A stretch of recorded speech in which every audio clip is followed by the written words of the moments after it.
दिल्ली के साथ शुरुआत करेंगे, जहां पर कोरोना के बढ़ते मामलों के बीच छठ पूजा को लेकर सियासत तेज हो गई। दरअसल बीजेपी ने केजरीवाल सरकार से जवाब मांगा है, तो वहीं आपका ये कहना है कि सार्वजनिक जगहों पर भीड़ जमा होने से खतरा पैदा हो सकता है। सार्वजनिक जगह पर अगर छठ को लेकर भीड़ इकट्ठा हुई तो संक्रमण बढ़ सकता है, इसीलिए सरकार ने इसकी मनाही की है। लेकिन इसके मद्देनजर अब तमाम घाटों पर छठ पर्व मनाने की मनाही है, लेकिन दिल्ली सरकार का विरोध किया जा रहा है। बीजेपी की ओर से तमाम कार्यकर्ता आज विरोध प्रदर्शन के लिए मौजूद थे सड़क पर।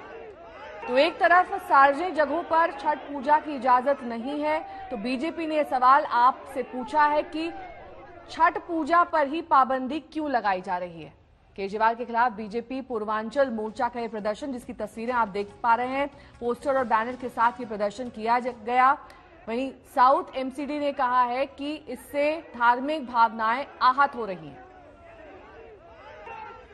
पहले तो मैं आपको बता दूं, सबसे पहले छठ पूजा को ना, इसको थोड़ा सा समझने की आवश्यकता है।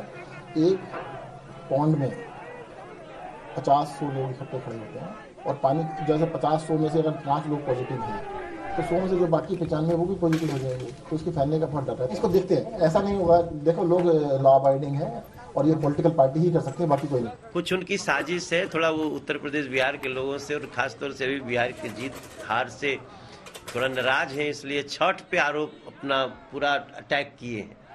मेरी प्रार्थना है अरविंद केजरीवाल जी, ऐसा मत करो। सोशल डिस्टेंसिंग सबसे ज्यादा छठ के लोग ही करते हैं।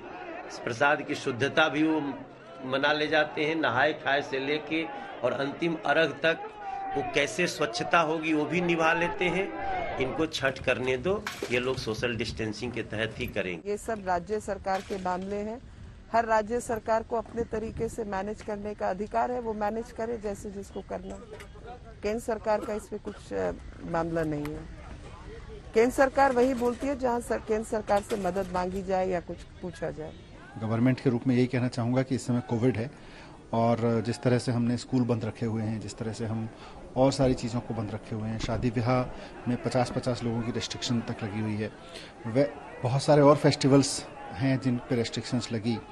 तो अगर हमारी महिलाएं खासतौर से जाके पानी में खड़ी होती हैं छठ के मौके पे, अगर वो होंगी तो उनको नुकसान हो सकता है, कोविड हो सकता है। और इस समय अनप्रेसिडेंटेड समय है, मतलब बहुत ही अप्रत्याशित तरीके से इसकी परेशानी आती है, तो हमें भी कुछ ना कुछ एक्स्ट्रा ऑर्डिनरी मेजर्स तो लेने पड़ेंगे।